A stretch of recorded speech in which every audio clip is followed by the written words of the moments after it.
तथा 7 बहनों कथा सुनाई जा रही है। तथा 1 बेटी थी। दिवाली से पहले कार्तिक बधी अष्टमी को 7 बहुएं अपनी इकलौती ननद के साथ जंगल में खदान में मिट्टी खोद रही थी। वही स्याहू सेई की माँ थी। मिट्टी खोदते समय ननद के हाथ से सेई का बच्चा मर गया। स्याहू माता बोली कि उसमें तेरी कोख बंद होगी। तब ननद अपनी 7 भाभियों से बोली कि तुम में से मेरे बदले कोई अपनी कोख बंधवा लो। सब भाभियों ने अपनी कोख बंधवाने से इनकार कर दिया, परंतु छोटी भाभी सोचने लगी कि यदि मैं कोख नहीं बंधवाऊंगी तो सासू जी नाराज होगी। ऐसा विचार कर ननद के बदले में छोटी भाभी ने अपनी कोख बंधवा ली। इसके बाद जब उससे जो लड़का होता तो 7 दिन बाद मर जाता। एक दिन उसने पंडित को बुलाकर पूछा, मेरी संतान 7वें दिन क्यों मर जाती है? तब पंडित ने कहा कि तुम सुरही गाय की पूजा करो। सुरही गाय स्याहू माता की बहन है, वह तेरी कोख छोड़े तब तेरा बच्चा जिएगा। इसके बाद से वह बहू प्रातःकाल उठकर चुपचाप सुरही गाय के नीचे सफाई आदि कर जाती। गौ माता बोली कि आजकल कौन मेरी सेवा कर रहा है, सो आज देखूंगी।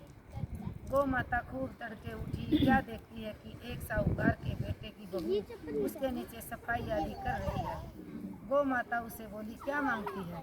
तब साहूकार की बहू बोली कि स्याहू माता तुम्हारी बहन है और उसने मेरी कोख बांध रखी है, सो मेरी कोख खुलवा दो। गौ माता ने कहा, अच्छा। अब तो गौ माता समुद्र पार अपनी बहन के पास उसको लेकर चली। रास्ते में कड़ी धूप थी, सो वे दोनों एक पेड़ के नीचे बैठ गई। थोड़ी देर में एक सांप आया और उसी पेड़ पर गरुड़ पंखनी पक्षी का बच्चा था, उसको डसने लगा। तब साहूकार की बहू ने सांप मारकर डाल के नीचे दबा दिया और बच्चों को बचा लिया। थोड़ी देर में गरुड़ पंखनी आई तो वहाँ खून पड़ा देखकर साहूकार की बहू के चोंच मारने लगी।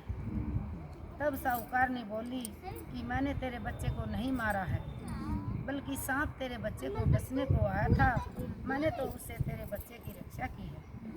यह सुनकर गरुड़ पंखनी बोली कि मांग, तू क्या मांगती है?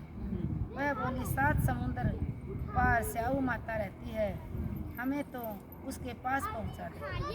तब गरुड़ पंखनी ने दोनों को अपनी पीठ पर बिठाकर स्याहू माता के पास पहुंचा दिया। स्याहू माता उन्हें देखकर बोली कि आ बहन, बहुत दिनों में आई। फिर कहने लगी कि बहन मेरे सिर में जूं पड़ गई हैं।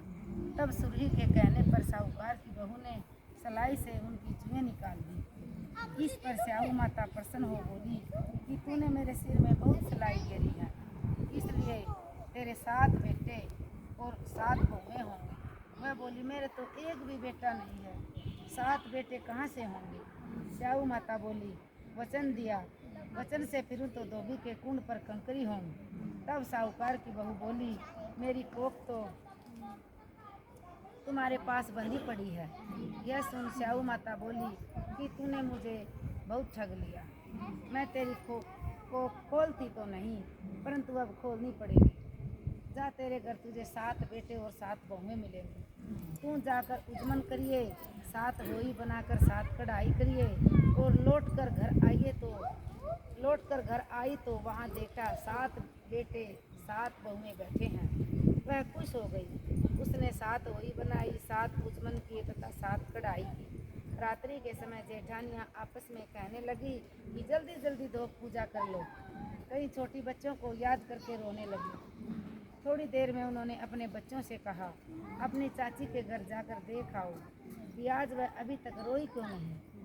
बच्चों ने जाकर कहा कि चाची तो खूब मांड रही है, खूब उजमन हो रहा है। यह सुनते ही जेठानियाँ दौड़ी दौड़ी घर आई और जाकर कहने लगी, तूने कोख कैसे छुड़ाई?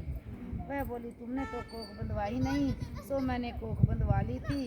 अब स्याहू माता ने कृपा करके मेरी कोख खोल दी है। स्याहू माता ने जिस प्रकार उस साहूकार की बहू की कोख खोली, उसी प्रकार हमारी भी खोलियो। कहने वाले तथा सुनने वालों की तथा सब परिवार की कोख खोलियो।